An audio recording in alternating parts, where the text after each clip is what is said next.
এই গাইস, আসসালামু আলাইকুম। তো বন্ধুরা, আপনারা কেমন আছেন সবাই? আশা করি সবাই ভালো আছেন। আলহামদুলিল্লাহ, আমিও ভালো আছি। তো সকাল সকাল উঠে একটু ব্যায়াম করতেছি শারীরিক অবস্থা ভালোর জন্য, এবং শরীর সুস্থ থাকে, ভালো থাকে একটু ব্যায়াম করলে। তো ব্যায়াম করার পর ভাত খালাম। আজকে বাজার তো আমাদের এখানে তো ভালো সালুন রান্না করা কিছু নাই, তো ডাল দিয়ে খালাম। তো দেখতেছেন আমাদের বাড়ি একটু ভাঙাচোরা, এটা আমাদের বাড়ি না। আমরা বাড়ি করার জন্য নিজের যে জমি আছে, তো একটু মাটি ছিল, কুলা কাইটে ফেলাইছি।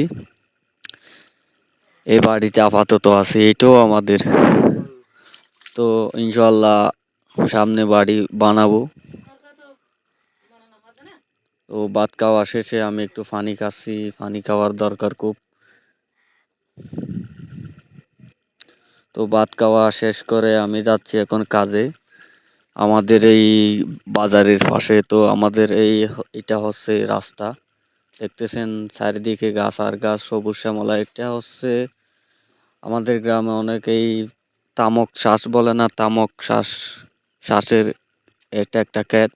তো অনেক তামক শ্বাস করে আমাদের এখানে, অনেক কৃষি আছে তামক শ্বাস করে। অনেক রোদ ভাই, অনেক রোদ আমাদের গ্রাম বলতে ভাই, রোদ বৃষ্টি ঝড় সবই মিলে আমাদের গ্রাম আনন্দপুরা। তো দেখতেছেন অনেক সুন্দর, এটা দূর দূর, অনেক দূরে এই দেখতেছেন আপনাদের যেই দেখালাম, অনেক দেখতেছেন ওইখানে অনেক পাহাড় আছে। এই পাহাড় টিনির ঘর। তো আপনাদের মতামত জানাবেন আমাকে কমেন্ট করে। ভিডিও ভালো লাগলে লাইক করবেন, আর নতুন হলে সাবস্ক্রাইব করবেন, যাতে নেক্সট ভিডিও আপনাদের কাছে পৌঁছায়। তো ভাই, আমার চ্যানেলের সাথে জড়িয়ে থাকবেন। আশা করি সবাইকে আমি আনন্দ দিতে পারবো, এন্টারটেনমেন্ট দিতে পারবো। তো আপনারা কমেন্ট করে জানাবেন আপনাদের জন্য আমি কিরকম করে ভিডিও বানাই, আপনাদের মাঝে উপস্থাপনা করতে পারি। তো আমি ভাই এত এডিট মিডিট করতে জানি না, তো আপনার